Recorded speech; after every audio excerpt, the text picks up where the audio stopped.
And hello, Orville Nation. Welcome, everybody. Here we go.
And hello, Orville Nation. Welcome, everybody. It's good to see everybody. Good. Thank you guys for joining us. It's good. It's good to be streaming. Wow, I'm excited. I'm excited to be streaming, guys. It's I kind of miss everybody because I don't interact with the way I usually do. It's very dependent on my Twitter, and I'll just update you guys on that soon. But it's good to see everybody. Let's see who's in here. Hello, Donnie. Good to see you, Donnie Pearson. Good to see you, my friend. 4 p.m. in Western Washington. Hello, Stephanie. Good to see you, Stephanie. Thank you for joining us. And hello. Oh, it was your first time. I'm in here for my first time live. Oh, thank you for joining us. Thank you, Stephanie. Thank you for joining us for the first time. Steve, good to see you, Steve. Steve S. 755 here, he says. Hello, Louise. Good to see you, Louise Sparrow. Good to see you, my friend. Let me scroll up. Galinda and all her space kitties. I say hello to your cousin Galinda. Lots of love. I'm sure you guys are listening together. Loki, good to see you, my friend. Loki's saying hi to Lady Mist, and hello, Lady Mist. Good to see you, my friend. Thank you for joining us. Tokyo Trekker. We're all around the world tonight, guys. We are all around the world. Good to see you, Tokyo Trekker. Dave's Dimensions, our favorite Ghostbuster. Look at that. Look at that. Doesn't he have a great avatar? Good to see you, Dave. Let's see. Time Prophet. You guys are everywhere. We're everywhere on the planet tonight. We're in the UK. We're in Asia. There's a couple of people down under, I think, in here. Let's see. Deej. Hey, he's in the Midwest. Good to see you, Deej. Good to see you, my friend. I want to see more Pink Bunny streams, Deej. And we gotta talk about a Deej Peach. We haven't done one in a long time. Thank you, Loki. Loki's mornings of mischiefs and evenings of chaos. Good to see you, Loki. Someday Loki's gonna blow by all of us, guys. He's gonna blow by all of us, and he's gonna be hanging out with the big boy crowd. Watch really soon. Hello, Maria. Good to see you, Maria. Maria from T and Telly. Actor, Star Trek, Orville, everything actor. Philip Gaming. Good to see you, Philip. Philip, you guys know, is in Picard season 3. And we're gonna have Philip on at some point. He's a background actor, but I think he got a pretty cool scene for being a background actor. So he's going to tell us all about it and about his experience. And I think, I'm not sure. I think Philip is not in alien attire or makeup and stuff. I think we'll be able to tell it's him. I think because last time Philip had an acting role and we interviewed him, he was a krill on the planet Krill.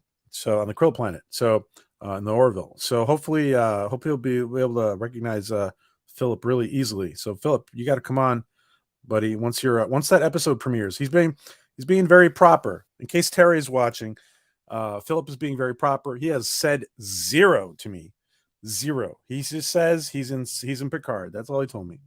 And he just told me not too long ago. So he's been keeping it a good secret. Hey, Archmage Frey, good to see you. Boom. Boom. As Jay Lee says. And hello again, Lady Mist. Donnie Pearson. I'm just scrolling back to see if just make sure I don't miss anybody. All right. I think we got everybody who's been commenting. There's hello to all the lurkers out there. I'm sure Adega's lurking. Oh shit, I got to talk to Adega. I just remembered. Hey, John DeMarco. Good to see you, John DeMarco, and all his Luminites. All righty. So that's as far back as I can go. Hey, Shaban. Good to see you, Shaban. Thank you for joining us. And another actor. Hello, Tim Possible. Kylo Tim. We gotta have all you guys on here soon at some point. So thank you guys for joining us. Hello, Uncle Sam. Good to see you, Sam. I see the new title. That's looking good. Awesome. And MA, good to see you, MA. Thank you for joining us. And Lady Q, thank you for joining us. So I think I've gotten everybody now who's Dr. Omega. I missed Dr. Omega somehow. Hello, Dr. Omega. Good to see you, my friend. So yeah, I think I've got everybody who's commented. Good to see everybody. And yeah, so this is kind of an update stream because there's a lot of people asking because it was a really strange week last week. So much going on, and it was kind of a surprise. It was a surprising week. I do want to say, let me just start off with Twitter. We'll talk about the title after that. The title of the stream. Twitter has nothing to do with CBS or anybody. It has to do with just so you guys know. I think what happened to me, it's pretty clear, is something that happened to our friend Fatal J. And Fatal even warned me about this like a year and a half ago when it happened to him. And I just didn't remember. And I think it has to do with a GIF. I like to say GIF, whatever. That involves a ninja ducking behind a barrel. And it was just, we were just having fun in a conversation with a friend in a DM. Wow. And this is what I think happened. The exact same thing happened to Fatal. I gotta ask Fatal about it. But so in a DM, we use this GIF that apparently also got, I think is the same one that got Fatal J kicked off for a while. So it's in the Twitter library. Just so you guys know, it's not a cartoon. It's a live action, filming of a scene of a ninja dressed in black. And apparently Twitter AI thinks it's something bad. So just a warning to everybody. It's not getting fixed. So we'll see. We'll see. I mean, it should get fixed because I haven't done anything. And of course, my stream is very innocent. So it'll get fixed. Hello, Basco. Good to see you, my friend. Kaisho. Good to see you, my friend. So Twitter will get fixed. I'm not too worried about it. It's kind of a pain in the ass. I actually didn't do. Some of you guys may know that we were supposed to do Virtual TrekCon. We're supposed to do a stream for Virtual TrekCon with Ryan and Melissa and that gang. We were supposed to do a stream on Orville Nation for Virtual TrekCon, but we didn't do it. Hello, Mercer Create. Good to see you, my friend. We didn't do it because it was just a little too. Everything was just a little too crazy with. I thought I wanted to get Twitter back. So, but we have a special announcement for Friday. We have something very special on Friday, related to Picard season episode 2. We have a very special Star Trek guest coming on Friday, and we're going to be talking episode 2 with this very special guest. He is a. We'll be announcing it tomorrow. Our very special guest is a Star Trek writer, old school Star Trek writer, and I will be announcing it tomorrow. So Berman era Trek writer. You guys all know and love, and you guys. So when I get the clear to announce it tomorrow, I will. Hey, Ranker Steve, good to see you, my friend. Guys, don't forget. Ranker Steve has a show tomorrow, and let me just make sure. Let me just make sure. I'm making sure Steve has a wrench. Steve, go ahead and put in your channel, please, and put in the if you have the stream link up for tomorrow, go ahead and put that in.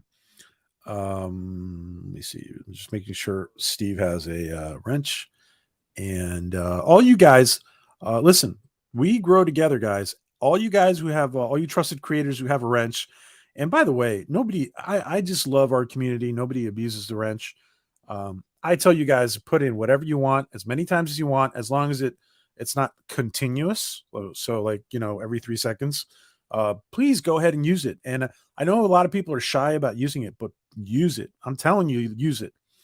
Tokyo Trekker, if you don't put in your channel, I'll take it away. I'll take the wrench away. I'm just kidding. So yeah, seriously, I'm joking around with you guys, but Bosco, I'll take the wrench away if you don't put in your channel.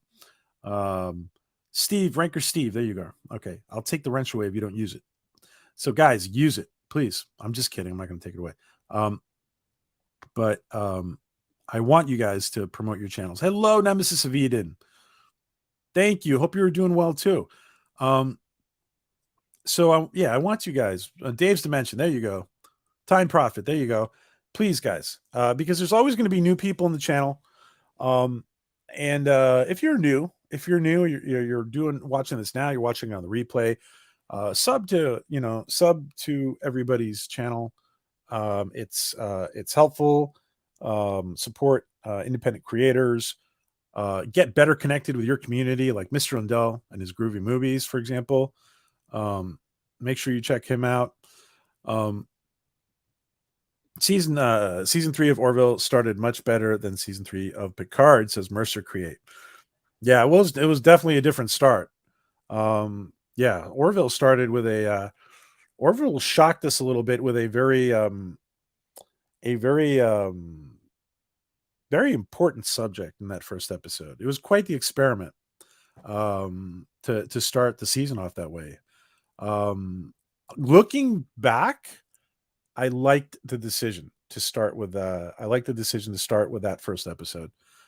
It may have thrown us a little bit back at the beginning, but last time no,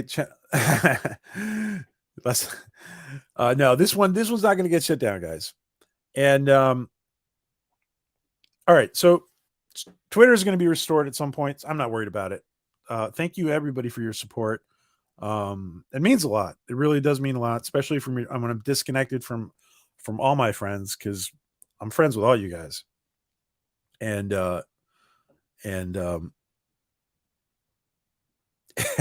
yeah, if you don't use a wrench, PJ will turn up on time. Yes, Prophet. Expect to be at 7 at the end of the stream. There you go. There's Deej's channel.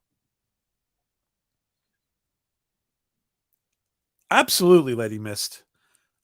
Listen, I thank you. Hold on. I'm gonna just make sure you have. I'm not sure if you have a wrench, Lady Mist. Yeah, you do. Okay. Yes. I am A-okay. Let's talk about that real quick. That has come up before. If your friend is having a stream later or tomorrow or this week, or they have a new channel or they have the cool channel, whatever it is, you can put in your friend's stream. So if you're a trusted creator, if I've given you a wrench, use it. It's okay. And listen, we all grow together. And if you're going to use it in a selfless way to promote somebody, even more reason to please, Lady Mist, off, of course, and everybody, feel free to promote each other, guys. That's what the community's about. That's what we grow together is about. Um, and you know, this all trickles down from the bottom up, right? And I'm doing this. I do this, and I want to do this. I don't. I want to run my channel in this fashion, but I also think it's indicative of the spirit that Seth and crew bring to the Orville community. You will notice that. You will notice, for example, that it's more community is more important than anything for the Orville community, and you know, from Tom Cosentino and Seth's perspective, um, and you know, and whenever I say those two names together, Tom Cosentino, and I often say Tom Cosentino and Seth, or Tom, like something like they both have the same last name, but they don't. You guys know what I'm talking about. So, at any rate, it trickles down from the bottom up, and it's all about community, and it's all about positivity. That's the sense I get from Orville, and that's what I try to promote for my channel. I think JP Egotastic does something very similar. He also gets a very positive vibe from the Orville, and he's decided to treat his channel in the same way, for example. So listen. Oh, that reminds me. We need more Orville channels, guys. Listen, there's a lot of crazy talk out there, and I'm gonna do a video on this. JP did one the other day on the giant freaking robot article that Seth is leaving the Orville. Seth, are you leaving the Orville? I don't think so. Yeah, it's kind of silly. I think it's kind of a silly article. Uh, People just want clicks. It's clickbait. So we guys, in short, what I was going to say, we need more Orville channels. There's only a few. Orville channels. If you try to affiliate yourself with the Orville, I mean, it's better than being affiliated with other franchises. I think that I think it's also an investment in the future. I personally think the Orville is going to go far. So, but I won't watch Picard. An actual story. Hey, Cardinal Sin. Thank you, my friend. Cardinal Sin, don't forget to put in your channel. So guys, so what I'll you guys are asking the question, what caused the strike? So what happened was that out of great enthusiasm to support Terry Metalis, who I greatly admire for his work, and on a personal level, I think he is a good guy. I also think he's one of us. I think he's just a fellow geek who loves sci-fi and other things that we all share together. I just out of enthusiasm to support Terry, because I think he deserves it. I did two things. I used a thumbnail that was modified with an image of Mtalis Prime. The lettering from the series is not there. I put my own lettering, and so it might have been the thumbnail, or it might have been the background. I took a portion of the new Picard season 3 intro, a small portion, where you see the Enterprise whipping the Enterprise. I think it's the Titan whipping out with his ray, the yellow rays coming in the back, and I put it behind me, and you can even see, like right now, you can't even see, you can barely see Seth behind me, right? So apparently, it was either the background image or um, the thumbnail, one of the two. What happened was that, um, and some people suggested that maybe it was something else, but no. When you're given out a strike with there's no claim procedure. Like usually you have a claims procedure to follow, and then it can happen this way or that way. But there's no procedure. It's like boom, you got a strike. When that happens, it's because a big corporation, in this case, it's CBS-Paramount, um, just hands out a strike, and it may have been automated.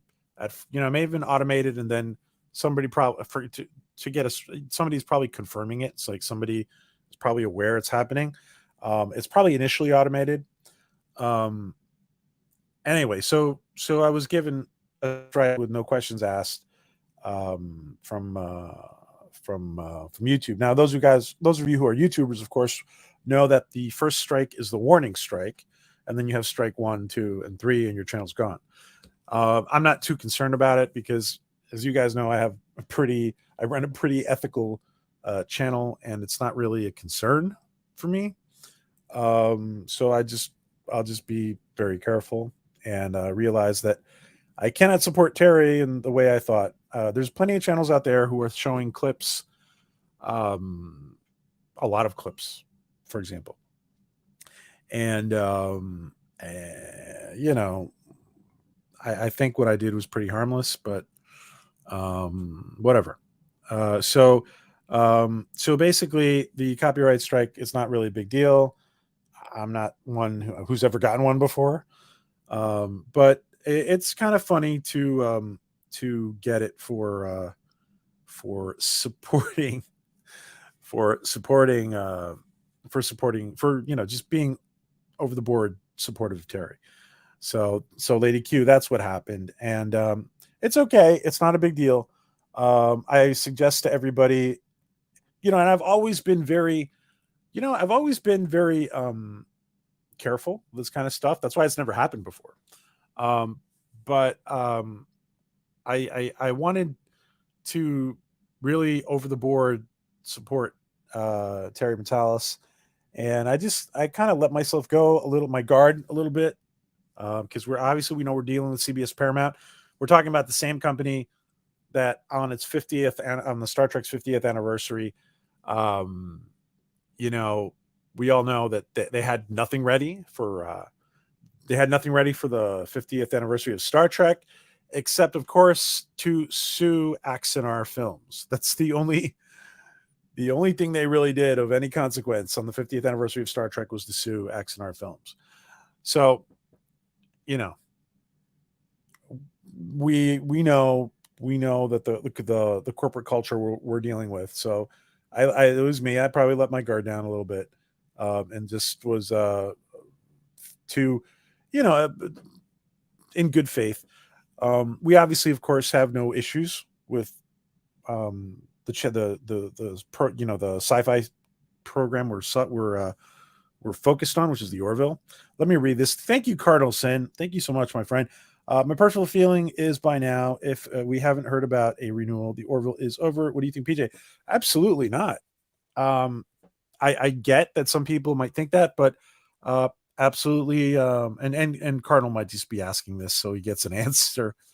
What um, I've been getting bombarded with questions. The truth is that I personally think that the machinery is already moving, and we don't have an official green light yet from Hulu, Disney Plus, but we're getting more. I think we're getting more Orville. I definitely think, I don't want to say no, because I definitely think um, that they're working on it on some level. They're working on it. Fuzzy Door's working on it. Some people on Seth's team are working on it on some level. Maybe Seth is working on it himself. Um, who knows? They're very involved with Ted. By the way, the other day we had the privilege, and I'm really late with the chat, like like today.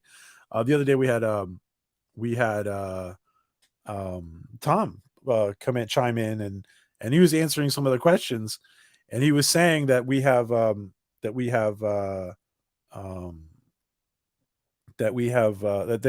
they're still finishing up with Ted, um, which means that they're probably doing a lot of post production stuff with Ted. So my answer to you is, Cardinal Sin, I would say 99% sure we are getting um we are getting more Orville. Cardinal, please put in your channel, like put it in right now. You have a wrench. Guys, make sure you are sub to Cardinal Sin. He's a very under rated channel. He has got amazing guests on his channel. You guys are definitely going to want to check it out. So please sub to Cardinal Sin. Hello, Rose. Good to see you, my friend. It's been a while. We got to catch up. Good to see you. I love that donut picture. I still love that donut picture, Rose. Good to see you, my friend. Thank you, Maria. Thank you for all the support and love. Peter, you are on this break. Yeah. Thank you, Maria. You're so nice. Of course, my trusted sidekick, Maria, or maybe I'm her sidekick, to be honest. Um, uh, she is wonderful. Make sure you guys are subbed to Maria as well, and thank you. And the hashtag free PJ is much appreciated, guys. It does feel very awkward. Like I said, we didn't participate with virtual TrekCon with the boys from the Seventh Rule and Melissa, um, Lungo, and everybody else. Anne Marie, Mohammed, all those that great group over there. Because mostly because of the because I didn't feel like we could promote it well. X-Wing, thank you. Good to see you, my friend. Who? Let me just run through this real quick. Let me catch up. So the other day, Tom was in here, and he was answering questions, and there's actually one thing he answered that I want to actually ask him about. I'll bring that up at a later date. Hello, Lorenzo. Good to see you. Thank you for coming, my friend. It doesn't matter how ethical a channel's host is when a channel can be struck for basically any reason. Yeah, listen, that's something that's really kind of just unfair, because you know what? I might even show you guys. I didn't have it ready, but basically there's really not much of a procedure of any sorts. Like when you get a claim, if you get a copyright claim, there's kind of a procedure. But with a copyright strike, they're just telling you, dude, you got to strike. They're informing you that you got to strike, but there's there's yeah, there's not much you can do about it. I think that there may be I don't know. Yeah, CBS is a Paramount company. They sent out cease and desist orders to conventions as well. Really, Louise? Interesting. Thank you, Louise, for sharing that. Sorry guys, I was talking too much. Let me catch up with the chat. How many shows have been produced? I'm not sure. Were you referring to Star Trek, Stephanie?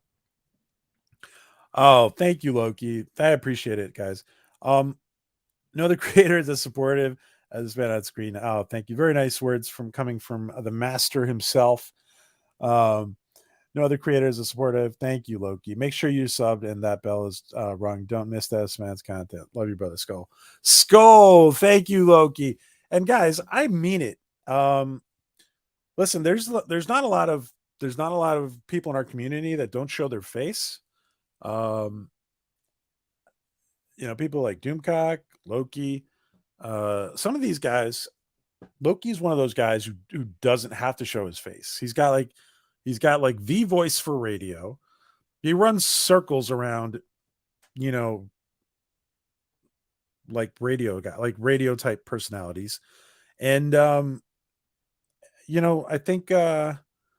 think Loki is gonna I swear to God, I'm not joking around. Loki's gonna blow by all of us one day. We're gonna look up and be like, what the fuck just happened? Loki's gonna blow by us. I kid you not.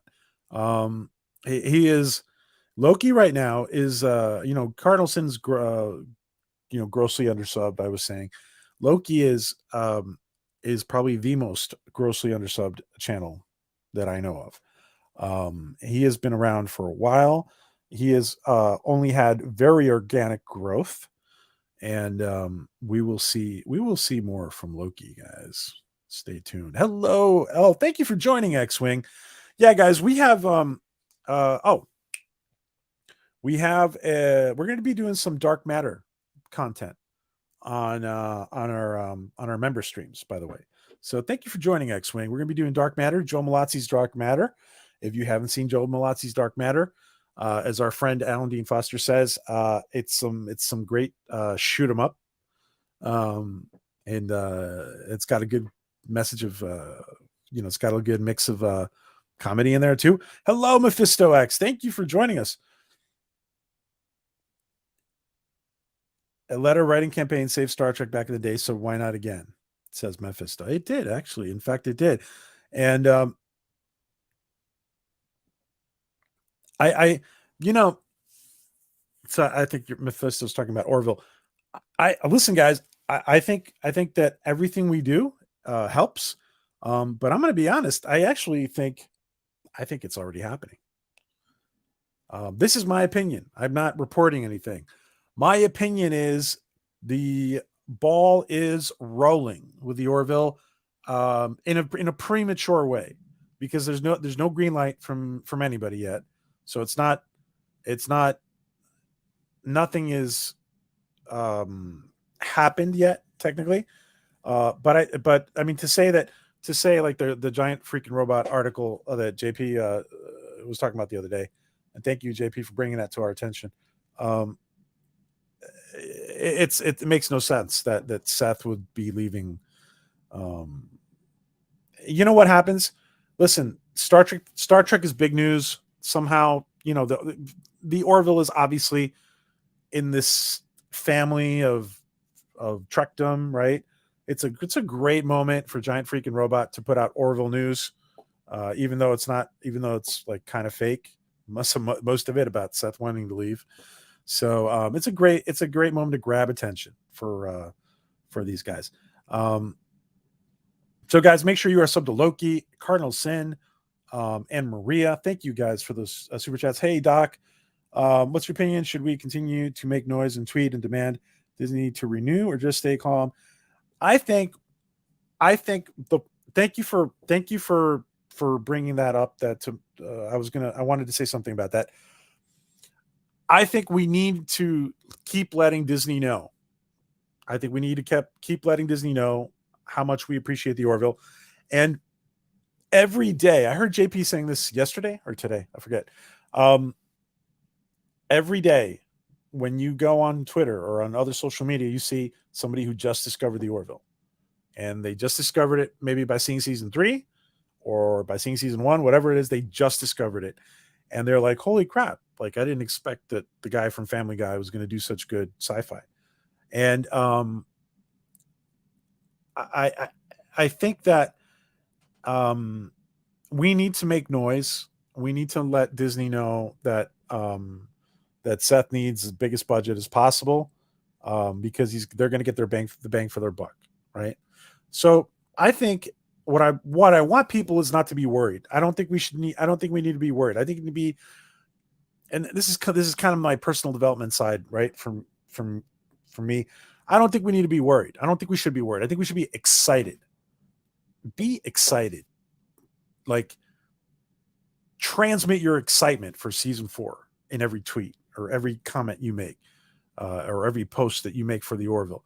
Like, fucking show them you're excited. I'm fucking excited for season 4. Like, I want to see season 4. I'm dying to see season 4. When are we getting it? Like, excitement. I don't think we should be worried. I think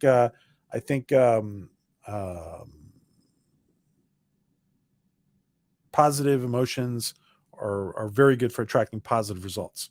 So I think we should be, I don't want to sound all law of attraction here or law of vibration here, but the vibe we are putting out helps us attract similar vibrations.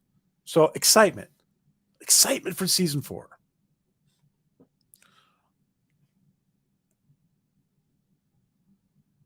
More episodes on the war, says Lorenzo.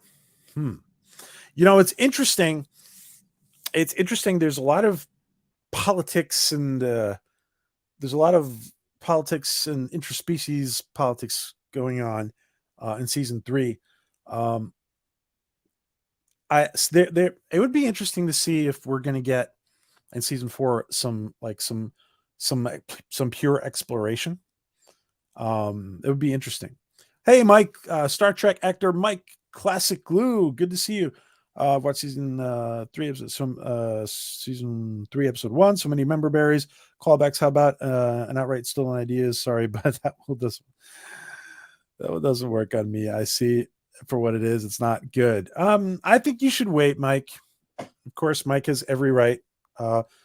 Mike has been a lifelong actor. He had a couple roles in Star Trek in the Berman era, and he has a right to weigh in on this. Oh no, wonder why I haven't seen Disney or because I hate Disney. Yeah, let's remember though that being under the Disney umbrella, and this has come up a lot too. Seth is not going to lose control of the Orville. I don't think that being under the Disney umbrella affects the Orville like it might other shows. I guarantee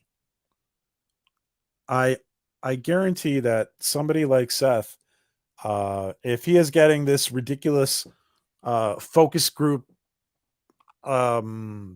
BS that Star Wars is exposed to, for example, I guarantee that Seth and Fuzzy Door will push back. They probably already have. I'm sure they've come up with stuff like that, upon stuff like that, and they pushed back. I'm pretty sure. I have no worries though about Seth taking good care of his intellectual property. Robert Meyer Burnett just sent out a tweet on Twitter of it hailing on him in Southern California right now. Oh, it's hailing on Robert Meyer Burnett. Well, stay safe, Robert.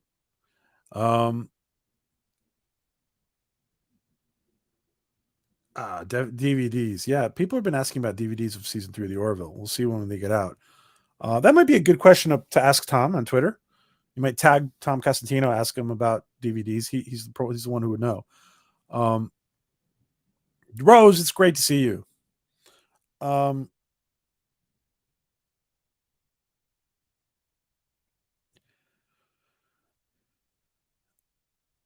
They couldn't even make their own music, but I think that they're doing it, Mike. In this case, I think they're doing it because, like, people, like, for example, there's a lot of people during Kenobi, for example, they were criticizing the fact that there's no John there's no John Williams music in these Star Wars series.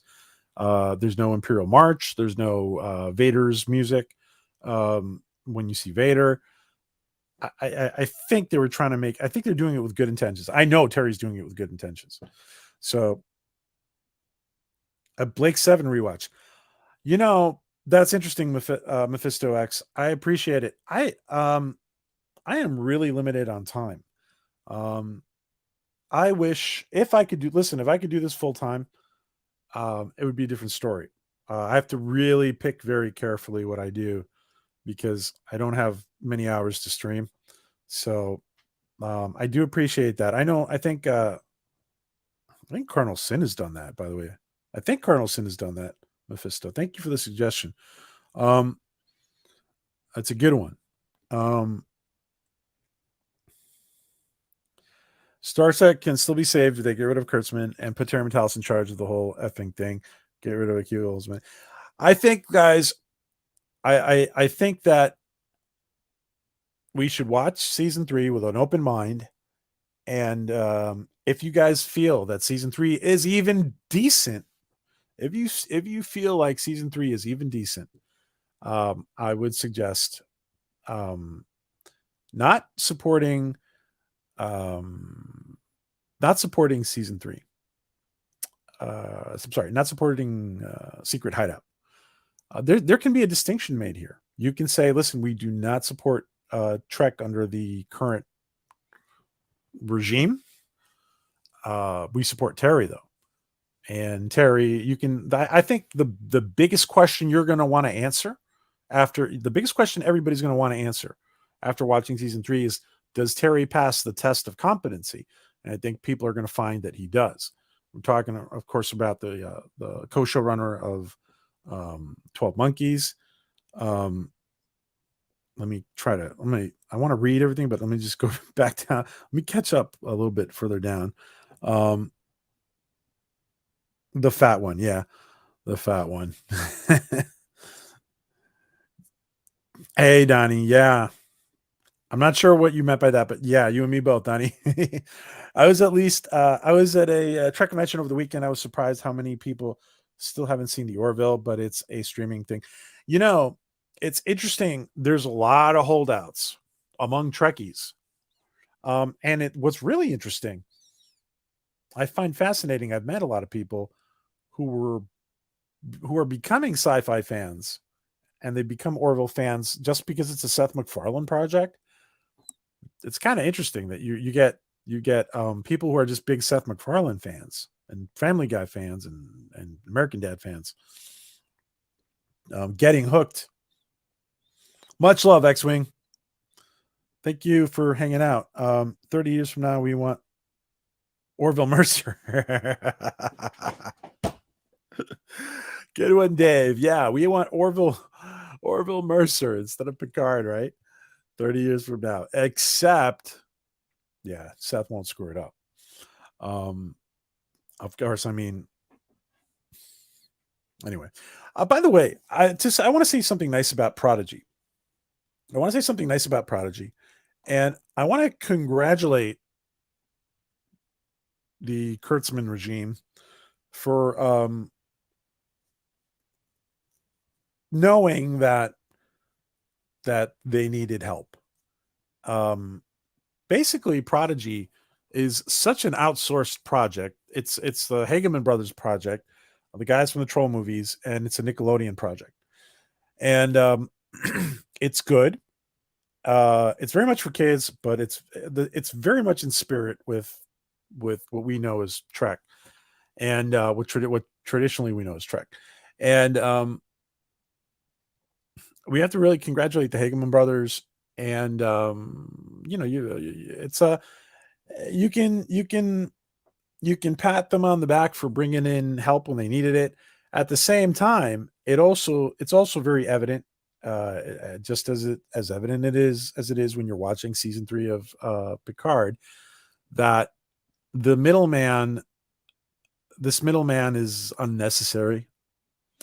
There doesn't need to be this middleman, this production studio, secret hideout. There doesn't need to be this middleman who's kind of just pocketing a lot of money. Secret hideout is just pocketing a lot of money, and I think I would very much like to see somebody like Terry in charge of Trek. So anyway, I said it. More exploration. I do want. Yeah, I actually think the Orville has really solidified itself and the Orville universe. So I think Mercer. I think we will get more exploration. I really do. I really do think we're going to get more exploration. Don't let the Orville leave the public consciousness. Make sure it stays in conversation. Yeah, guys, keep it alive on social media and stuff. Cautiously optimistic. Oh, that's a question. Well,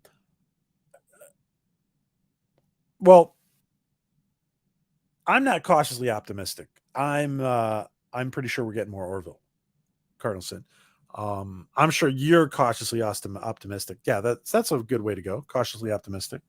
And again, thank you very much for that Cardinal Sin. I appreciate that, my friend. Please go ahead and put in your channel again with your wrench, Cardinal. And guys, you must be Cardinal, tell us who your next guest is, by the way.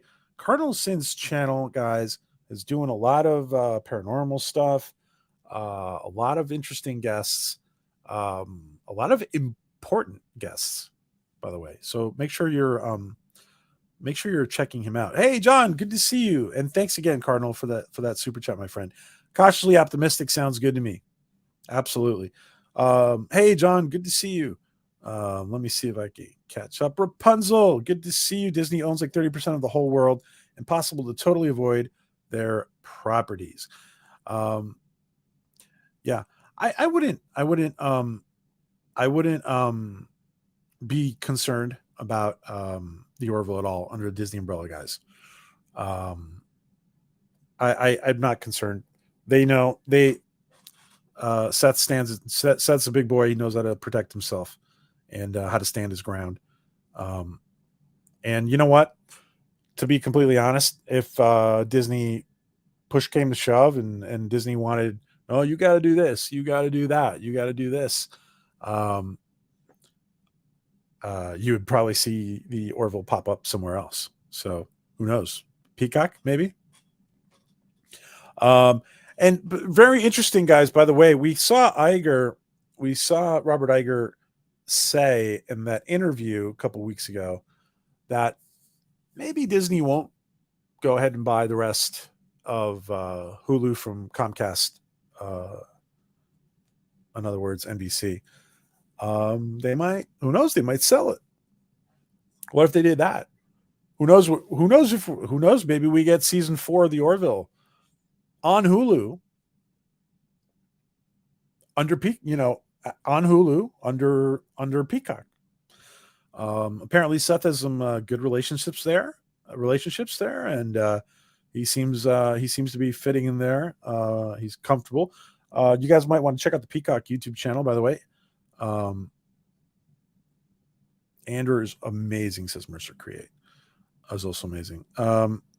I myself wish Disney would have merged 20th Century and Touchstone Pictures into 20th Century Touchstone. That would be interesting. That would have been a better name than 20th Century Studios. Well, definitely a better name. Yeah. Hey, Nate. Good to see you, Nate. It looks more like Disney may sell Hulu. And if that happens, oh, yeah, you read my mind. I was just saying that. Well, a good thing. Or will it end? Will that be a good thing or a bad thing? I don't think that's a bad thing. I think it's just an alternative. It's just an alternative reality. I don't think Disney getting rid of Hulu is a bad thing for Hulu or Orville. I don't think it's a bad thing. I would imagine if that happened, that the Orville would follow Hulu, right? Would stay with Hulu.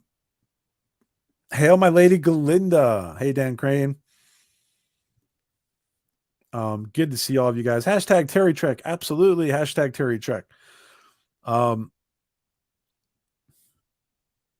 Mephisto says, I watched the first episode of season 3. Nah, I'm out. Disrespectful on so many levels.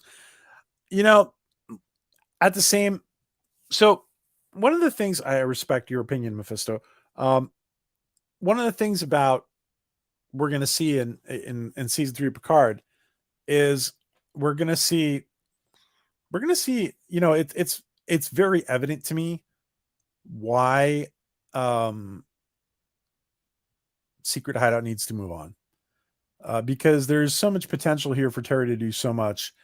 And within this framework, right, of the Picard universe that they've established, he kind of has to address a few things that don't make too much sense.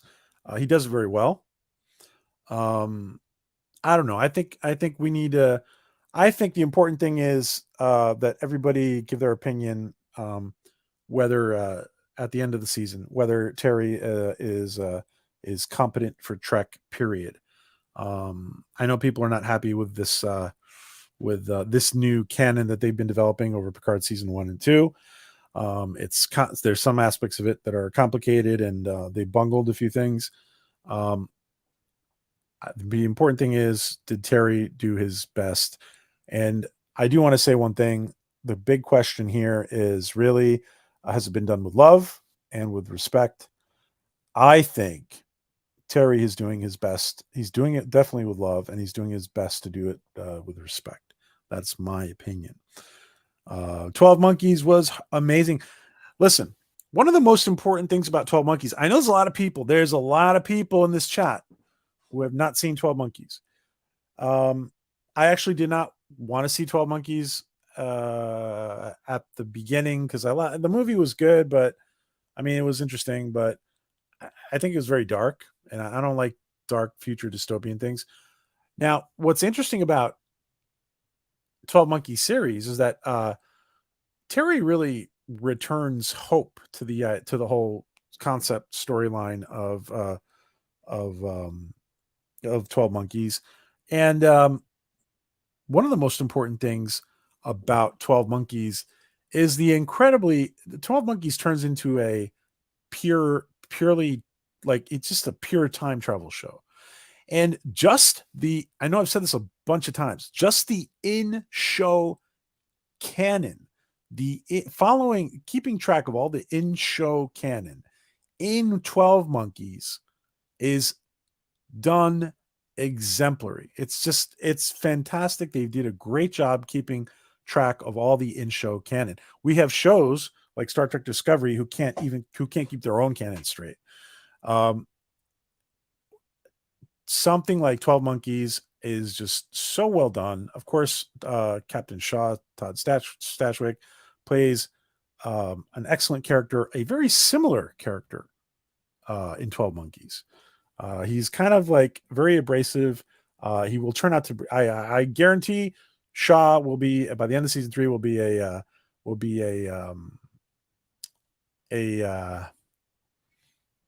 fan favorite. Thank you, Rapunzel. The score by Stephen Barton was among the things I love the best about the season 3 premiere of Picard. Likewise, the interior of the Titan. Yeah, the music is great. Yes, 12 Monkeys is great. And I'm liking the ships. Listen, it's interesting too.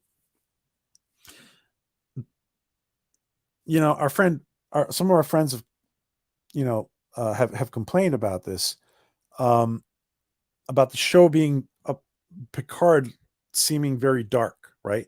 Visually very dark. And it is dark. But the funny thing is that being visually dark, like some of the TNG movies, by the way, they're just like some of the TNG movies.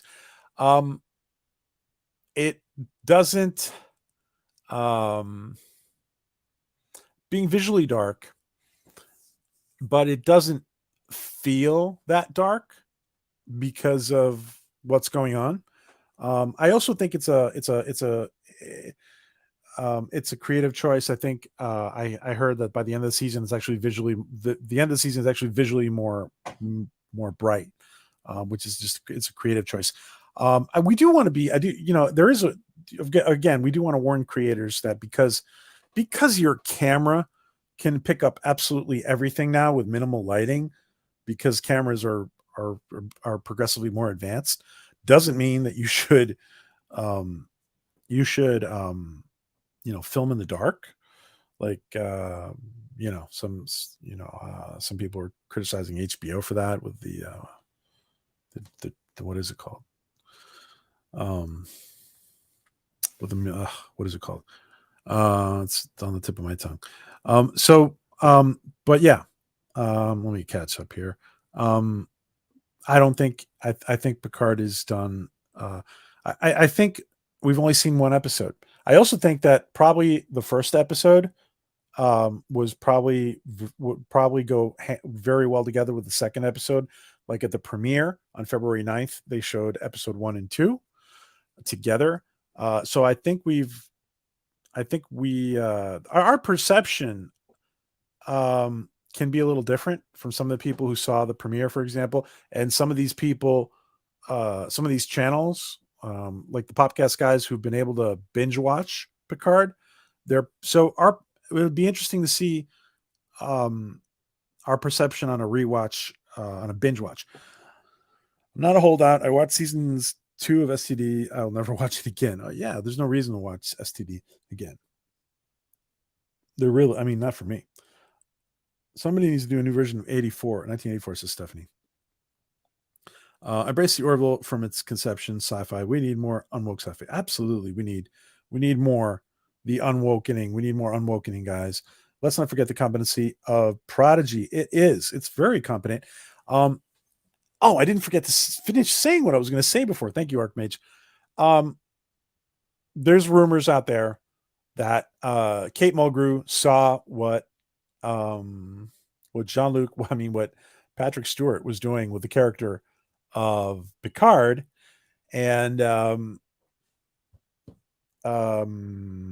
appears that Kate Mulgrew did not want to destroy her legacy the way Patrick Stewart was. So there's rumors about that. There's no confirmation about that. I don't know how much truth there is to that. I think it makes a lot of sense. Somebody of the caliber of Kate Mulgrew as an actress was seeing a lot of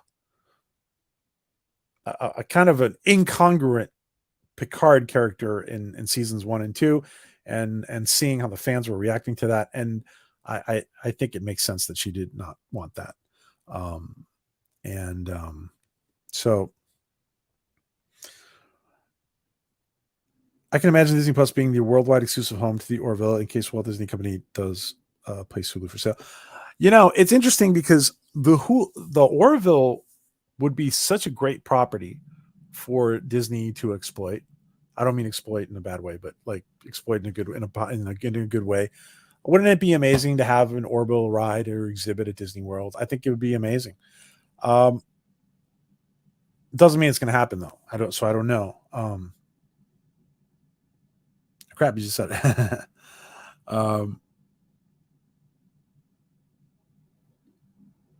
Prodigy is my number 1. Oh, okay, awesome. Hello, Sir Goosey. Good to see you. Thank you for joining us. Prodigy sucks, to be honest, as Tokyo. Only 2 good episodes on the whole thing. The last 2 in the season have no communication with Kurtzman and the live action team. It shows. They have no communication. Yeah, well, it's true. It shows that it's a very independent project. So Tokyo doesn't really like it too much. Prodigy was amazing, great artwork, great music, just unusual. It came from Kurtz. Well, it's very outsourced, Mike. It's like so outsourced that Secret Hideout had nothing to do with it, basically.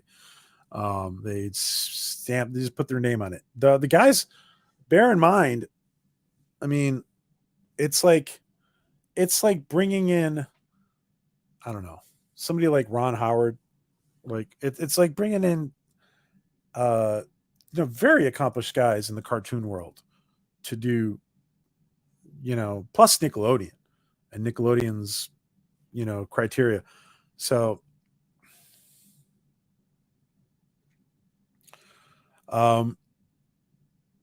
really after reading the book, the movie's not powerful enough. Something slightly off, however, as a cult classic, 1984. Okay. Thank you guys for all your comments. I'm going to jump ahead a little bit to see if I can catch up. PJ only has a few hours a day to stream with us. His quantum clock to this universe only opens for 36 hours. He bounces in and out, 43 different timelines weekly, hoping. Dude, that's funny. How funny would that be, Doctor? Oh, how funny would that be if that was true, right? Don't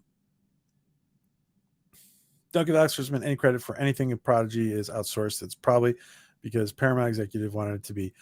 Exactly. I'm kind of just kidding about that. Yeah. It's they're forced. It's because Paramount was basically saying, listen, it's their backs are against the wall. So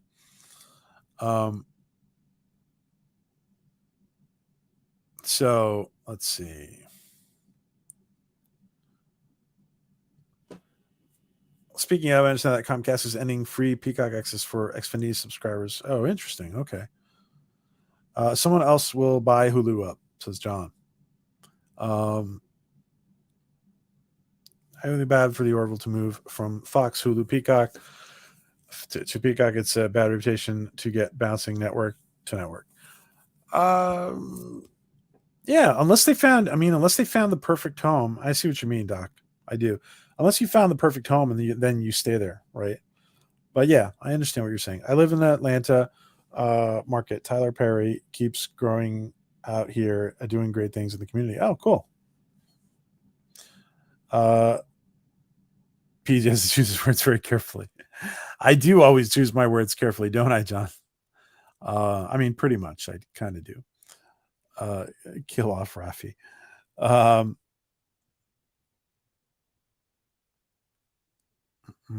Not sure what you mean there, Mike. I'm way behind in the chat. Let me just catch up a little bit. Yeah, it is sad about Bruce Willis. That being said, guys, I think that as a medical researcher and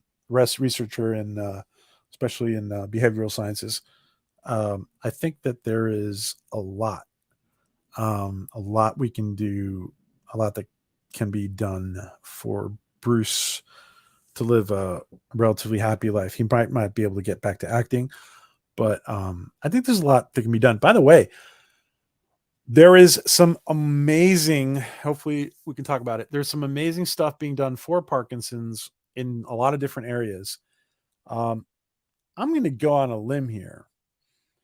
I'm going to go out on a limb and say that Michael J. Fox, we might see Michael J. Fox improve a lot. I God willing, I hope we do. That, by the way, that might be behind the fact that there are some interesting treatments coming up for Parkinson's. Might be behind all the ruckus there is now with Back to the Future. There's a lot going on Back to the Future.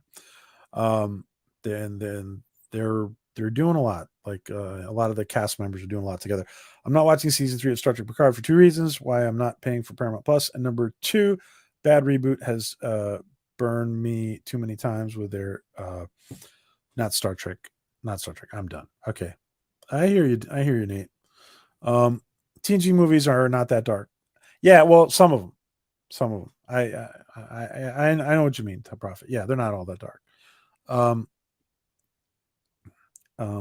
not trying to convince one. I get it. I really do. My friend, all opinions are respected here, guys. My friends, my friend Bodie made an amazing timeline of Trek. If you are having trouble, oh yeah, listen, that's great. Thank you, Rapunzel, for sharing that. Check that out, guys.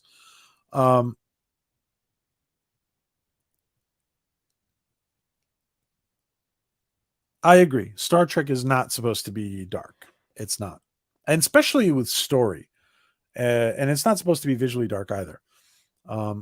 I think what's going to happen is, I don't know. Well, let's see what happens with these 10 episodes. Of course, Top Prophet is not going to see it because he doesn't want to watch it, but you might want to watch it someday, Prophet. If anything else, guys, to say, when Secret Hideout is gone, maybe Terry can make some Trek. Because one of the things, we talk about, a lot of our other channel friends, other channels talk about like the Civil War at Lucasfilm and Disney and stuff. I don't think it's quite like that at Paramount and Secret Hideout.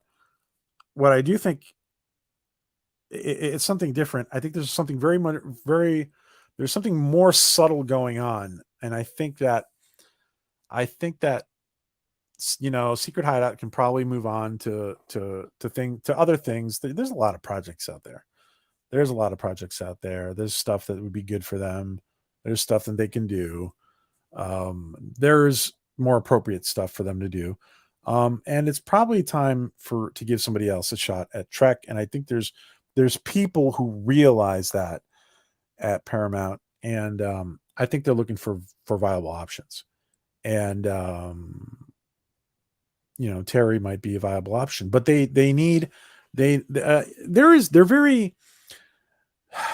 a lot of age discrimination, guys. Like Brad Wright is getting age discrimination. Brad Wright of Stargate, of bringing Stargate to television. Executive producer Brad Wright. There's ageism, guys, and there's really qualified Trek people who are not going to be given projects anymore because of their age. They're looking for younger blood.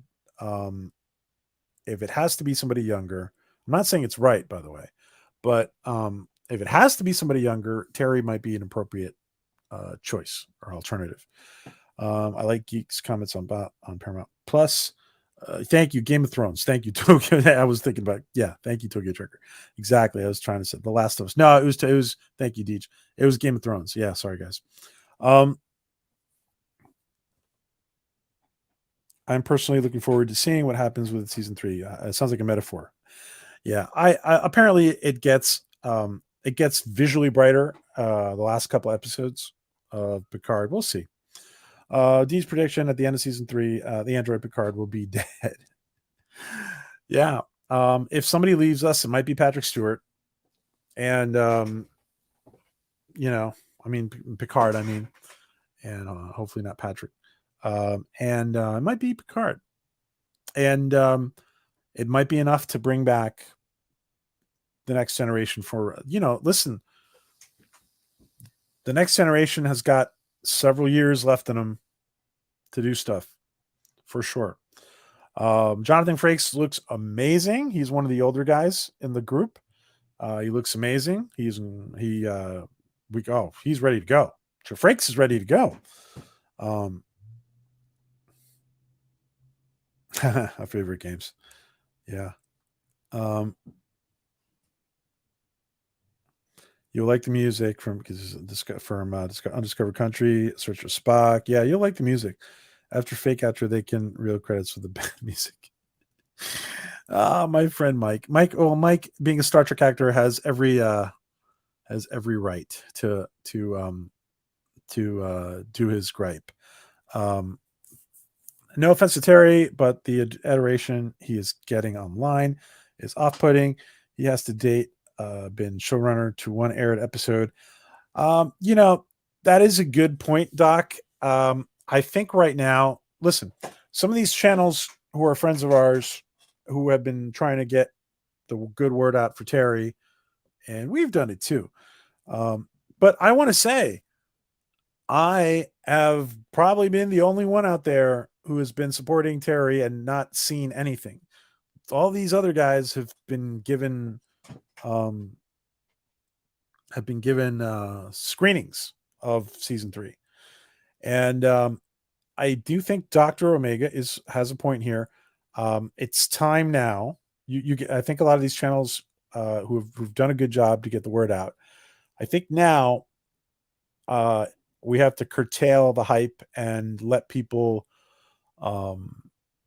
discover it on their own. And I think that I hope people are doing that. I think the other day, I think Medallion was saying it the other day too, that his perception was being affected by I think it was Medallion was being affected by all the hype. I do think that's part of a problem. I think there's two things affecting the perception. One is the baggage from season 1 and 2, and the other thing that might be affecting the hype is also the hype. The other thing that might be affecting, I think, perception. Took me 6 episodes of ST to stop watching. Hey, Danny, good to see you. Thank you for joining us, Danny. Listen, I gave Discovery a fair shot, even at the beginning of every season, except for the last one, or the last couple. I can't believe there's 5 seasons of Discovery. What is it? 5? Ugh. Yeah, it's hard. Hey Rose, all the episodes I have to go. All the episodes I have to go still catch up. Sounds more and more exhausting listening to people be so upset. Probably gonna be 0 sonnets for a lot of it. Well, there's only one aired episode of Picard so far, so we'll see. It's good that Kate wanted to preserve her legacy as she would. Picard is an old, doddering fool. He wanted to do something different, so that's what we got.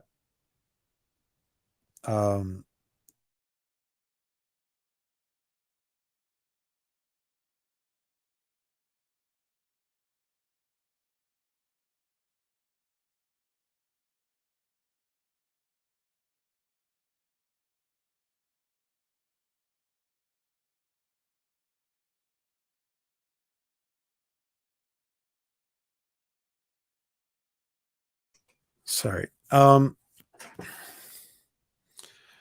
Yeah, Picard. I mean, I think it's honorable that Patrick Stewart wanted to do something about his life. Um, the problem is,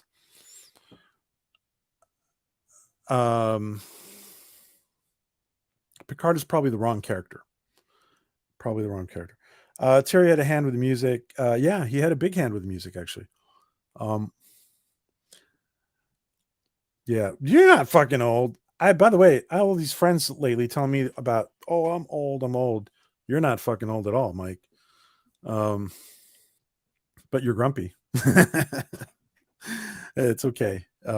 If anybody has an excuse to be grumpy, it's Mike, Star Trek actor Mike Satterfield. Thank you, Cardinal. Thank you, my friend. Star Trek Picard makes Voyager seem brilliant by comparison. Yeah, well, for sure.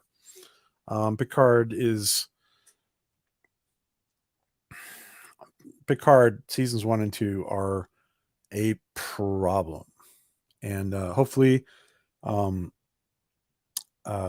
we will have a different feeling about season 3. Thank you, Cardinal Sin, my friend. Guys, don't forget to make sure you are subbed to Cardinal Sin. Cardinal, can you please tell us? Please don't want you to forget. Can you please put in the chat, Cardinal, what you're doing? What's your next show coming up, and who your next big guests are? Please, I'm going to watch. I want to highlight it. All right, I'm a little down. Let me go scroll down a little bit. Hey, Aries Studio, good to see you, Aries. Good to see you. Is Alec back there? Is that Alec back there, or is that friend Stogie? We'll love Michael J. Fox. Back to the Future Love. Yes. Hopefully, hopefully Michael J. Fox will get some benefits from some of these new treatments. Hello, Psoriasis. Thank you for joining us. So Paramount's screwing with you. Yeah. Yes, well, you guys know all about that, huh?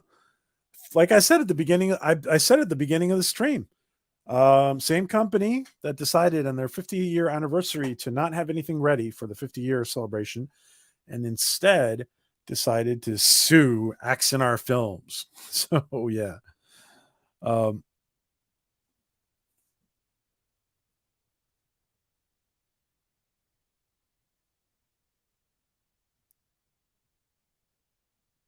I would totally. I don't totally. There. Listen, Rick Berman should totally be brought back. Nicholas Meyer, Rick Berman,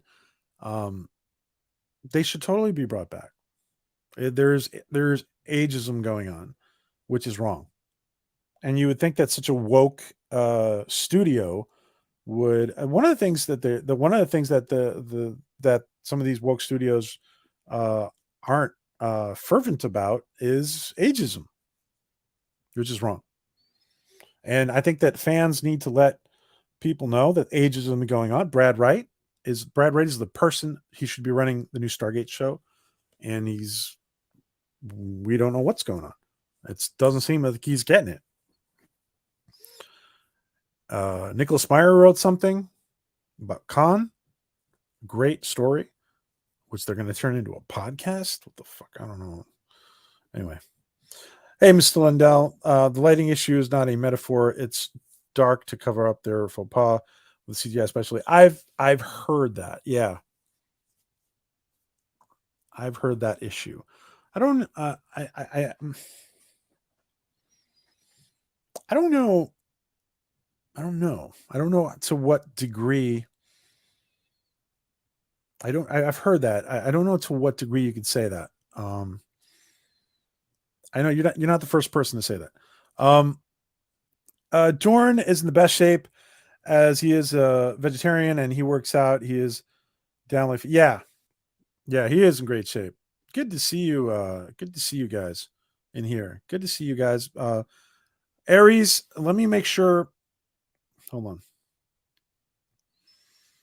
Let me make sure you guys have a wrench. Oh, Alec is in here. Hey, good to see you. Axidar Studios. I want to make sure Aries Studio and Axonar. Make sure you guys, because I don't think you do, have a wrench. All trusted channels in here, all trusted creators, get a wrench. Please feel free to put in your links. Put in your links, guys. Cardinal Sin, I hope did you put in? Let me see. Where's Cardinal? Let me just check real quick. If Cardinal answered. Who his next big guest is? No, he hasn't. I don't see it. Well, let me just keep scrolling down. Why doesn't Mentalis Prime look like Free Whatever the Planet from Picard season 1? Oh, why does it Mentalis Prime? It does it. Oh. Shit, gotta get back to work. Oh, dude. Nate, have fun being back at work, man. Thank you for hanging out. I hope your work goes quickly, my friend. Aries Studios says Terry Metalis has done well. Those are obviously high praise from Aries Studios. Thank you, Aries. Oh,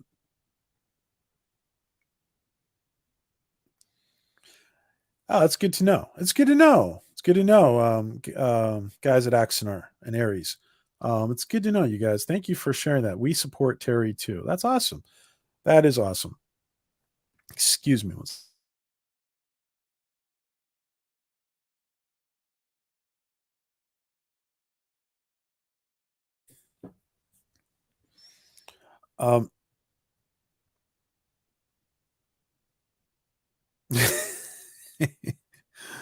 I don't think so.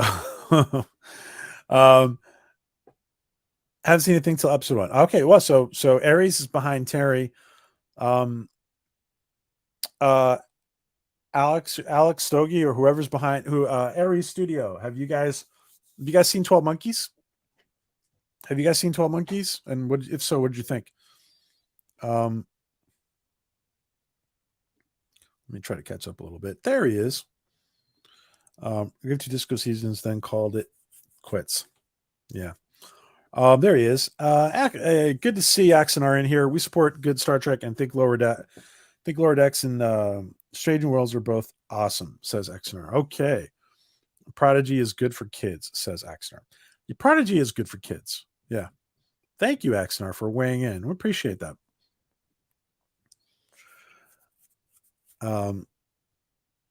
Axonar only takes the piss out of Star Trek. I struggled through season 1 of STD. No more. Season that was remarkably difficult to watch. It really was, Mr. Lindell. Star Trek time travel, says Dr. Mega. Oh, there it is. Time travel show with Daniels, right? With Daniels from Enterprise.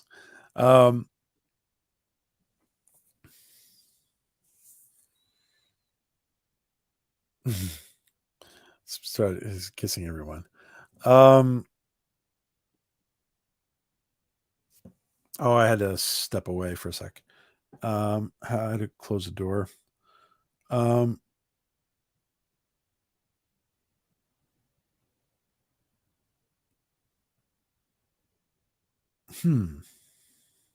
George and Gracie's baby. The whales. The whales. I was worried for a minute there. Oh, no. No. Episode 1, Picard season 3, just meh. I mean, I had to fight myself from fast forwarding through portions. I mean, to be honest, the part with I listen, I've said this before as a quote unquote researcher in healthcare and medicine and psychology, human behavior. I there is a problem, and I heard Robert Meyer Burnett mention this the other day about the episode where it's the episode where what's his name? The guy who plays Kirk's son, the actor who plays Kirk's son. There's a planet that's addicted to a substance that this other planet makes. I do want to one thing that you were talking. They were talking about addiction. One thing that Robert. This was on a podcast guy's stream, I think. One thing that Robert forgot to say when he was talking about that was, it was on their big stream with Nerdrotic and Popcast. And one thing that Robert forgot to mention there, is that Dr. Crusher had the cure for their addiction, but she didn't give it to them because it was interference and they had to learn it for themselves.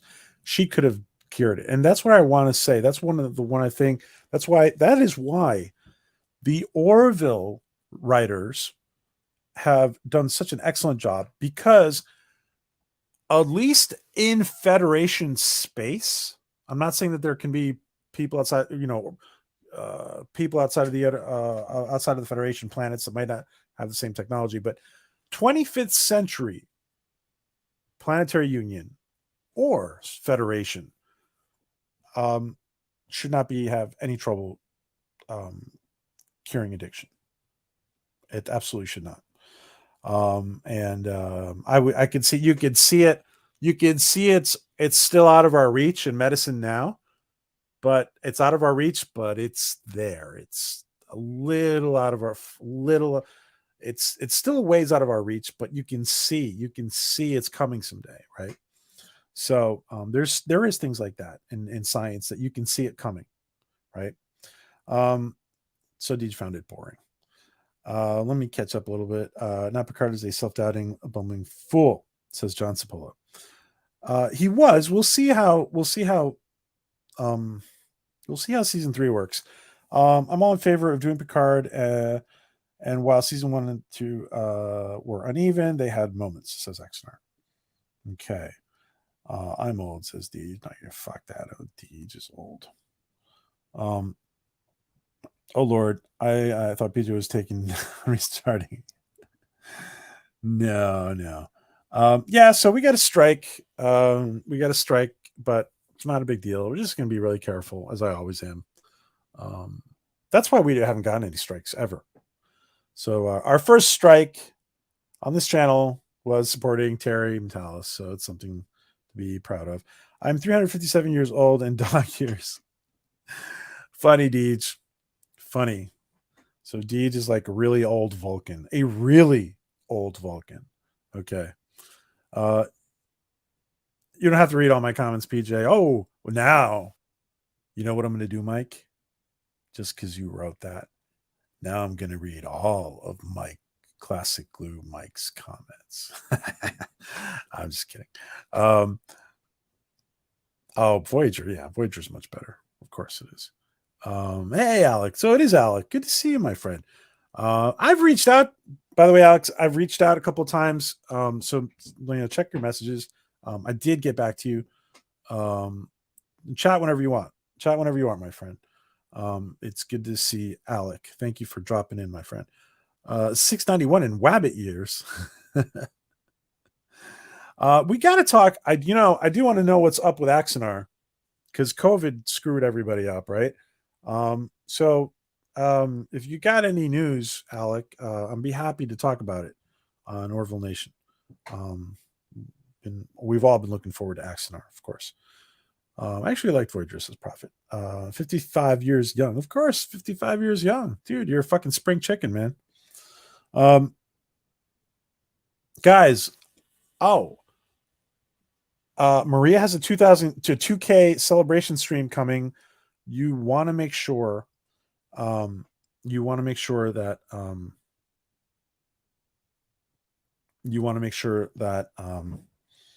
that you are subbed to Maria, because she's going to do a stream very soon, a celebration stream very soon. Guys, before I forget, Voyager was fine after DS9. Is a bit of a downer, but still good. Before I forget, on Friday we have a Berman era Star Trek writer who is going to be joining us. I should have gotten into this earlier. He is going to be joining us, and I will announce it tomorrow. He's going to be joining us to review a Star Trek, classic Star Trek writer who we all love and appreciate, is going to be joining us to review episode 2 of season 3 of Picard, and we will be announcing it tomorrow. So that's going to be great, and he will be joining us. It will be at 6 Eastern, 3 Pacific on Friday, right before Maria's show. Then afterwards, you guys can all go say hi to Maria. Any Battlestar Galactica in chart. Ronald Douglas, Ronald D. Moore of. Well, we all appreciate Ronald D. Moore for sure. No problem with that. No problem with Ronald D. Moore in charge of Trek, John. Good suggestion. I would say I don't think it is ageism, but rather wanting something new. I don't think they are dismissing Brad Wright because he's old. It is because they're okay. So you're right, Alec. They do want something new. You're right. However, I think there is also, I think it's both actually. I think there is from listening to Brad, I think, and from listening to Brad and Joe and them talking about it on Dial the Gate, and I do think there is some aspect of that. But Alec is absolutely right. They at the core they want something different, which is not what the fans want. They want there can be a new take on an old feel, right? Or an involved take on an old feel. Yes, now you can please post Axnar. Guys, make sure you're there are people in here who are not sub to Axnar, so please put in your link, Alec. Please do.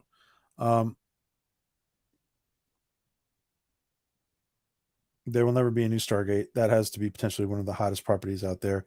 And the studio execs just sitting. You're absolutely right. It is. Listen, there are 17 seasons of Stargate, and they're just fucking sitting there like, you're right. You're right.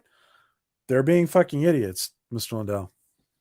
Like, can you imagine not taking advantage of Stargate? And people saying, "Oh, James Bond is the James Bond is the is their biggest property as far as MGM." Yeah, but TV wise is Stargate. Movie wise, yeah, but they go hand in hand. TV wise, Stargate is wow.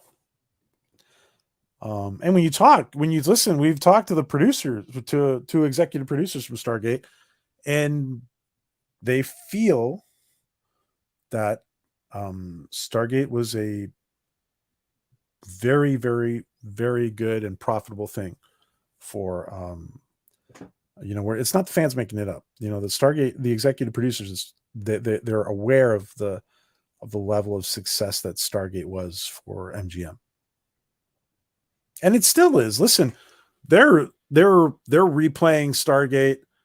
I was in Europe not too long ago, and they're like the Sci-Fi Channel is replaying Stargate in Europe, all the time. You put on Sci-Fi Channel in Europe, Stargate, more Stargate, more Stargate. There's even a Stargate channel on Pluto, I think, right now. Am I wrong about that? On Pluto TV. Dorn, who was in Ted 2, needs to be in the Orville as bored as his dad. That's an interesting idea, Dr. Mega. NDT should be dealing. Who's NDT? Who's NDT, Doc? I'm drawing a blank. No, Neil deGrasse Tyson. I think you're talking about Neil deGrasse Tyson. Okay. Metalis Prime still gets me. Yeah, it does. Metalis Prime from his Enterprise days. All the ships are built already. Alec, any you want to drop any updates on Axanar in the chat? I'm in my 70s and everything looks dark. That's true. Some people that perception. Yeah, that it can be. Yeah, I see what you're saying, Dan.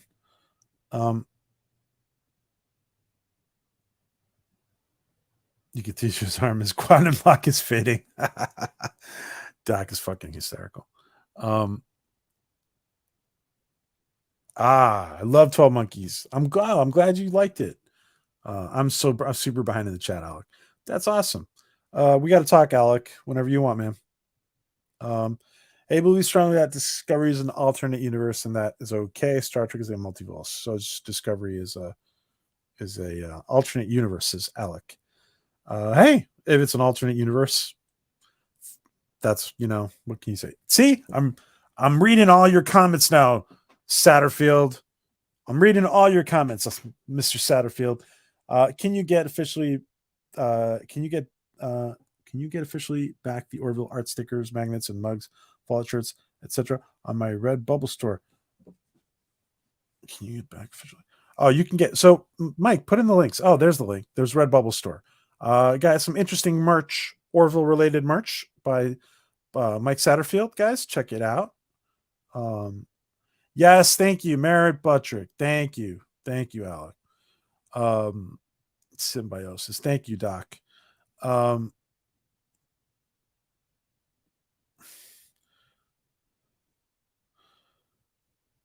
Is it season 1? That was season 2. Yeah, I mean, I'm sure you guys know better than me because I got too much intellectual bulimia going on. I absorb something and boom, I let it go because my hard drive is full. I believe so. Whatever you guys say, I trust. I'm gonna make an Orville. That's interesting. That's very interesting. We've been talking about that forever. I wish I had time and money to do something like that. Hey Ty, good to see you, buddy. Good to see you, my friend. We got people from everywhere in here today, guys. Everybody says hi to Tyrone. Redbubble store for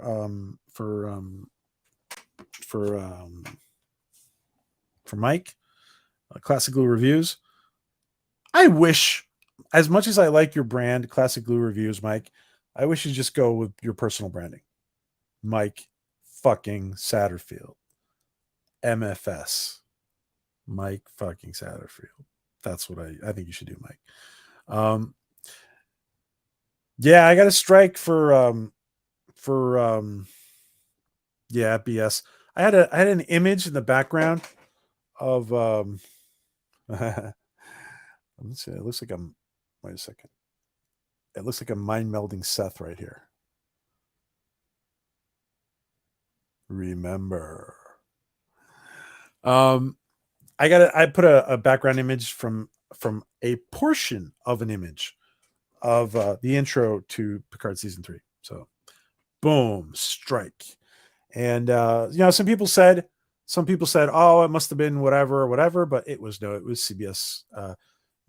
You only get strikes like that when it's you only get strikes handed out like that with no justice recourse whatsoever when it's fucking big corporate like that. So see, Mike, all your comments are going to be read now. In the Star Trek universe, there's no reason for anyone to be addicted to anything that's medicine that they have. Agreed. Absolutely agreed, Mike. That's coming from Star Trek actor Mike Satterfield.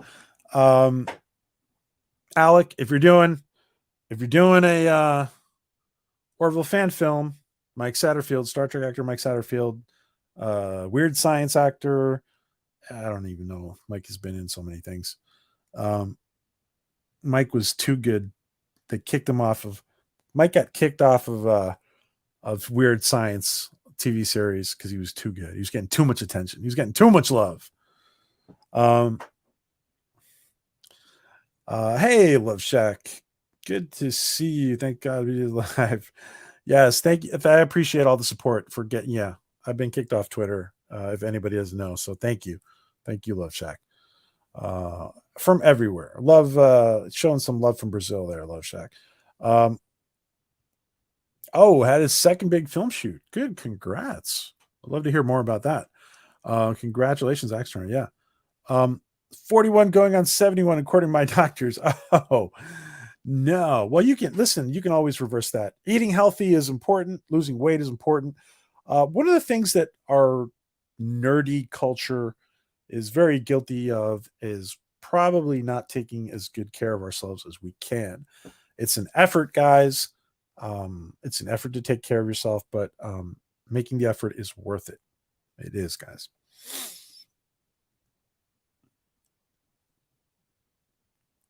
Let's see. Manny Cotto, that'd be interesting. Nice would be good. Thank you. I'm not sure what the nice one is because I'm super behind, but thanks. Thanks, Ty.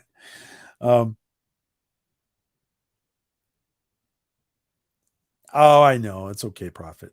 Thank you for being here. I know Picard streams are not going to be your cup of tea. Thank you, Prophet, for hanging out with us. You guys were talking about Friday. So Friday, Ty was talking about Friday too. Friday, 6 p.m. Eastern, 3 Pacific, 6 p.m. Eastern, 3 Pacific. We have a Star Trek writer.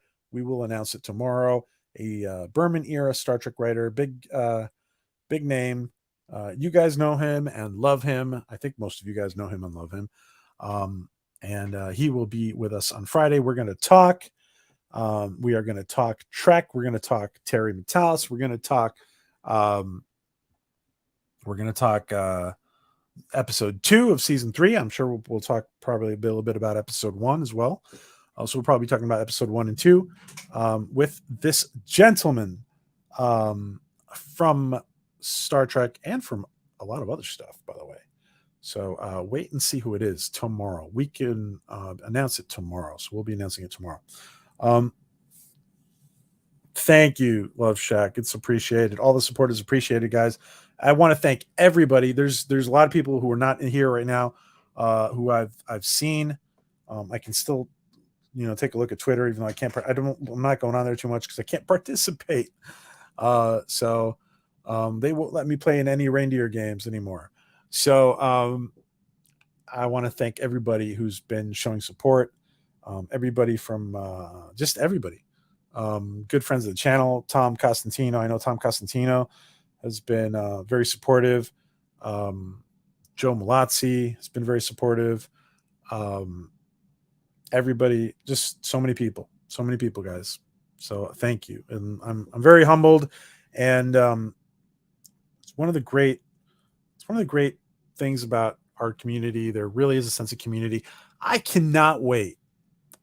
I wish I would have said this earlier. There's only 16 people in here right now. I cannot wait till we can actually do face-to-face Orville Nation. We had, I don't. Some of you guys might remember this. We had an event planned within a convention. We had an event planned within a convention right before. We had an event planned, and the event we were planning got placed in a convention in Atlantic City within a convention. But COVID had just starting, and eventually that convention in Atlantic City was canceled in 2020. So at some point we're going to get to that, and it's going to be awesome to see all you guys face to face. Whoever can show up. So this is Mike Satterfield's Twitch channel. Make sure you're subscribed to it.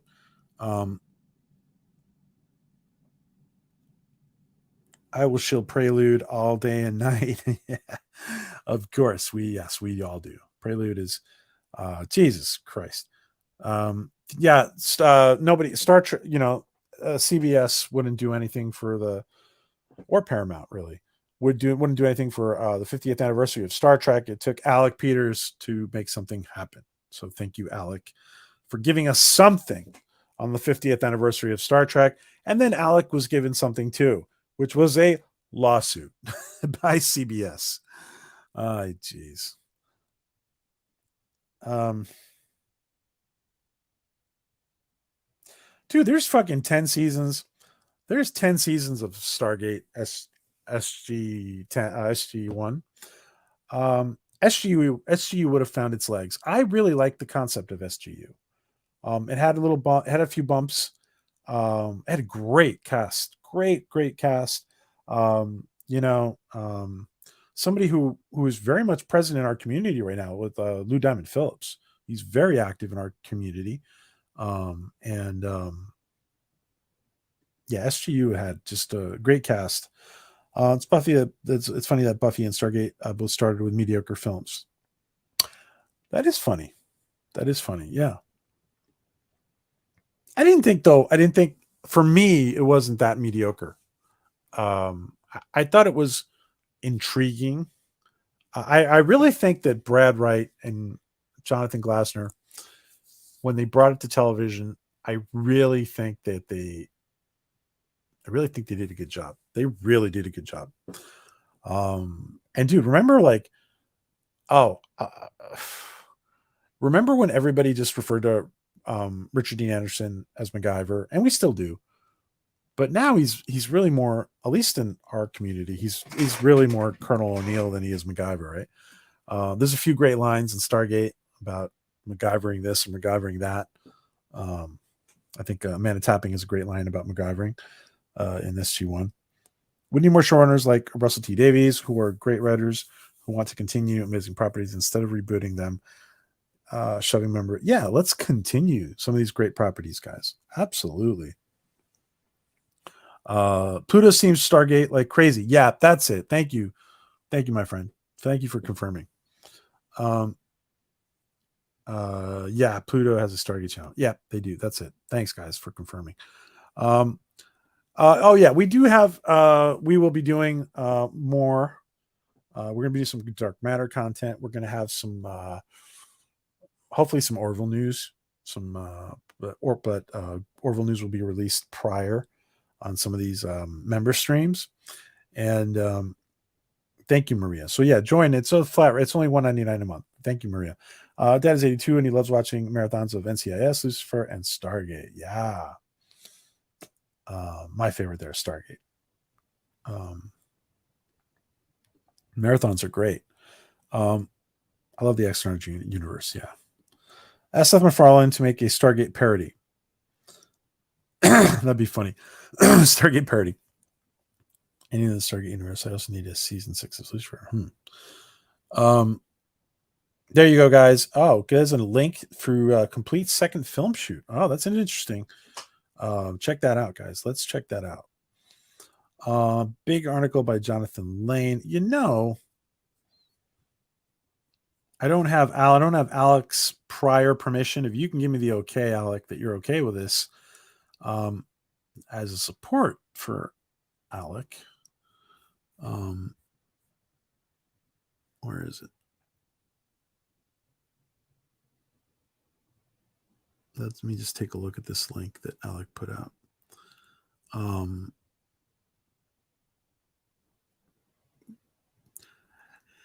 Alec, I see your phone. Dude, we got our numbers. I'll give you a call. We got our numbers. I'll give you a call. Maybe you lost my number or you have a new phone. Let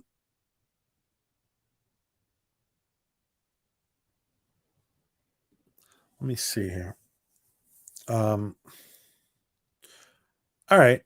So I think let me just make sure Alec is okay. I'm going to show a picture of that link you just put up, Alec, except for those naked pictures. Yeah, let me just show that article that Alec put up.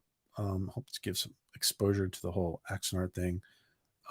Check this out, guys. Let me see. You guys can see this, right? Yeah, let me get rid of this. Thank you for sharing, Alec. Happy to share. Axonar completes second film shoot. Of course, there he is. There's the captain himself, Alec Peters, right there, looking great, Alec.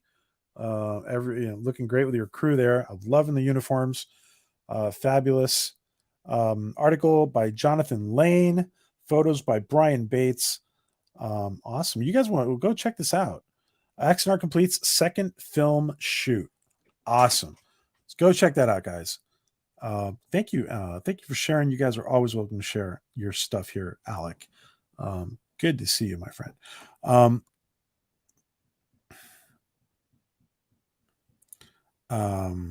So let me catch up a little bit with the chat. I am way behind.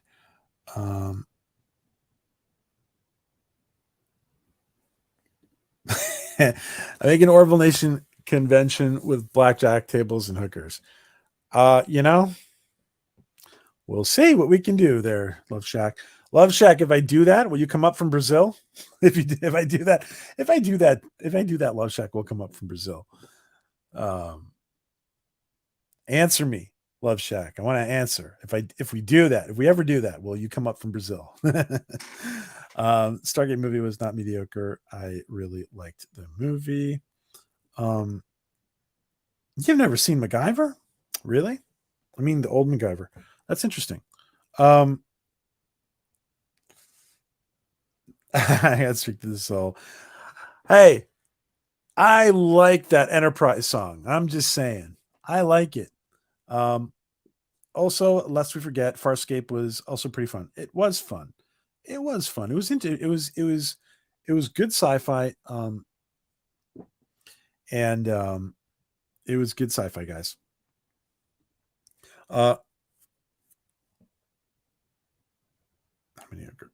Pluto is worthwhile. Yeah, Pluto is worthwhile. Absolutely. I love Pluto. Unfortunately, I think CBS is behind it, Paramount now. But yeah, I like Pluto. Years ago, rumor that Kurt Russell was seen with a blonde buzz cut and military outfit. I was sure he was going to be a guy from Street Fighter. Oh, really? Oh, really? That's interesting, Dr. Mega. You know, there's a story that they tell. Was it who told us? Was it Joe Malazzi? I think it was Joe. I think it was executive producer and Dark Matter creator Joe Malazzi. I think it was him telling us that there was a day where Kurt Russell came onto the set. Kurt Russell came onto the set of the SG-1 set, I think it was, and I think they had even toyed with the idea of them bumping into each other in a cameo or something, but somehow it didn't happen. But he said, I think Joe said, if I recall correctly, he looked at the gate. And he's like, "Oh, yours spins." He's like, your gate spins. That's cool. If I recall correctly. So thank you. So yeah, so we're showing that off. Yeah, except those naked pictures. Hey, Dork Knight, good to see you, my friend. Dork Knight, you guys might want to talk to Xner. They got some news coming out. Alec Peters is in the chat. It might be interesting for you guys to talk to Xner. You and Salty and all those and Salty Nerd might want to talk to Xner. See what Xner is up to. I have a feeling that their stop from COVID is over, from what Alec is saying. Thank God, COVID was paralyzing for everybody. We've had to reshoot almost everything. Interesting, really. Wow. Yeah. So the last writer Paul. Our friend Paul. Yeah, filed the fraudulent copyright on our script. So while he was, oh, you're kidding me, you guys. I wish you guys wouldn't have to go through all that. I'm sorry to hear. I like Paul. I'm sorry you guys somehow parted ways. I'm sorry you had to reshoot.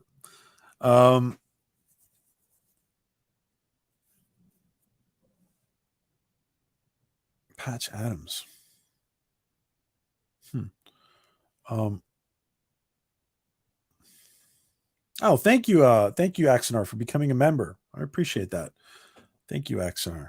Don't forget, guys, we have just a flat rate, one level of membership for all our members. It's just $1.99. Secret CBS satellite to blame. News at 11. Hey, Bill Barkley, good to see you.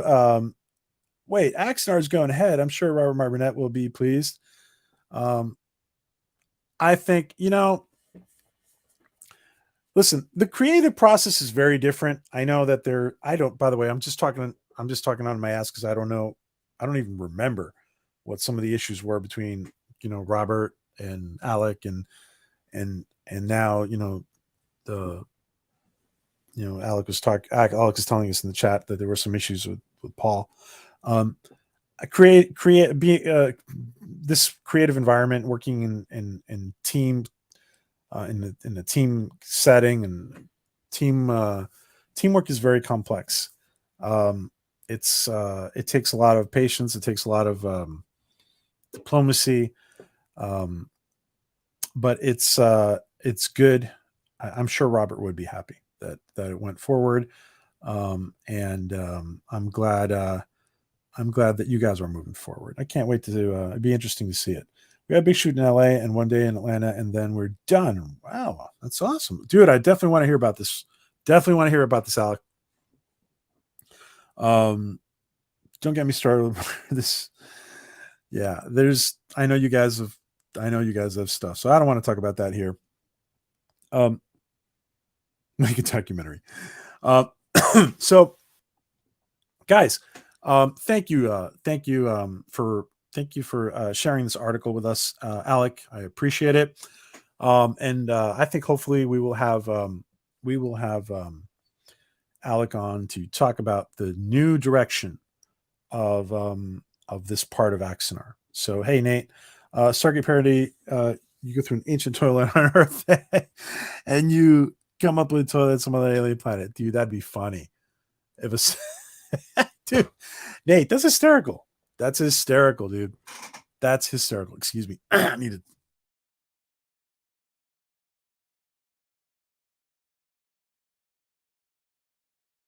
That's fucking hysterical, Nate.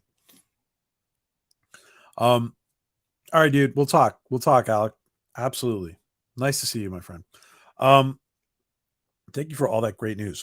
Okay, guys, I want to thank everybody for being here. I know that Doomcock is streaming now. If you guys haven't checked out Doomcock, I know he's streaming. Let me see. Doomcock is streaming. Yeah. Doomcock is streaming. If you guys want to join a stream that's going on, we'll just send people over to Doomcock.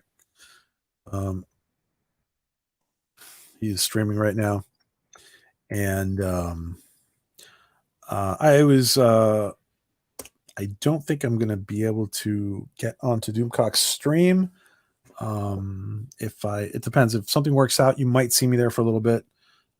If not, I will probably be joining Doomcock next week. So, check him out, guys. All right, guys. So, it's good to see everybody. Good to see Dork Knight. Psoriasis, good to see you. All right, guys. So next Friday. This Friday. What am I talking about? This Friday, we have a Star Trek, a legendary Star Trek writer from the Berman era is going to be joining us, and we are going to be reviewing episode 2 of season 3 of Picard, and it's going to be very interesting. I greatly respect this gentleman. You guys all know who he is, and we will be able to announce it tomorrow finally. And so we will see you guys Friday, 6 p.m. Eastern, 3 p.m. Pacific. You guys might see me doing a little bit of streaming between then. I have been getting antsy without being able to use Twitter, so I will probably do. I also wanted to, talk a little bit more about Orville rumors. Things are looking good. Maybe talk about that giant freaking robot article. There's an article that Tom put up today on Twitter I saw maybe we'll discuss those 2 articles. Might do a quick stream. So anyway, I want to thank everybody, guys. We will see you guys definitely Friday for that review. More of a reaction. Well, by the way, I usually thoroughly review an episode down the road. But usually at first it's more of a reaction, a little bit of review, but it's more of a reaction. So we will see you guys Friday. So I want to thank everybody who's been here. I want to thank Dr. Omega, Donnie Pearson. Head over to Doomy's. Friday is 6 p.m. Eastern, 3 Pacific. We will have the Star Trek writer, and of course the writer of a great many other things. You guys will see who it is tomorrow. I'm going to do this little short announcement tomorrow on YouTube, of course, because I don't have Twitter anymore. Hopefully we'll be getting Twitter back soon. Thank you, Classic Mike, Time Prophet, Donnie Pearson, Alec from Axonar and Aries Studios. Thank you for joining us both. Bill Barkley, thank you for joining us. Yeah, tomorrow night is Picard episode 2. Dork Knight, thank you for joining us. Dork Knight, before I forget, hold on. Are you still here, Dork Knight? Let me know if you're still here.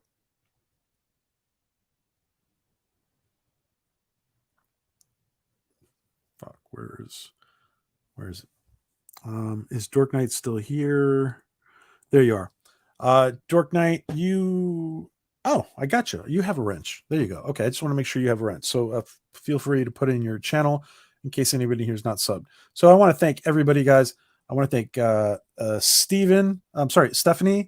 I want to thank Sobriasis, Dork Knight, everybody who's been in here. Let me go back. Mike Satterfield, Classic Glue. Nate, thank you. Maria, thank you to everybody. Ty, good to see you, Ty, from Down Under. Thank you for becoming a member, Alec. Another Ty.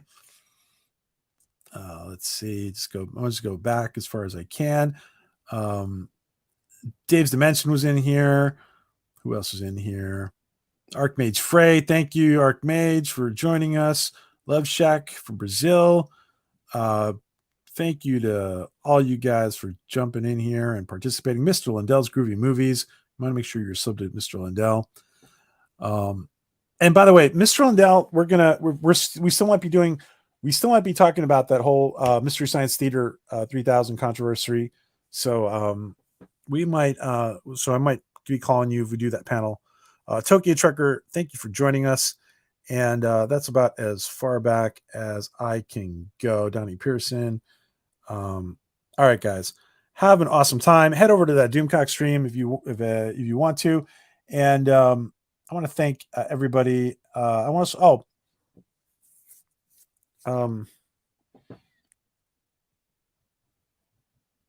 save that for tomorrow. I want to thank everybody, guys, and Rapunzel, Dan Crane, and that Deej, and that is as far back as I can go. John Sapola.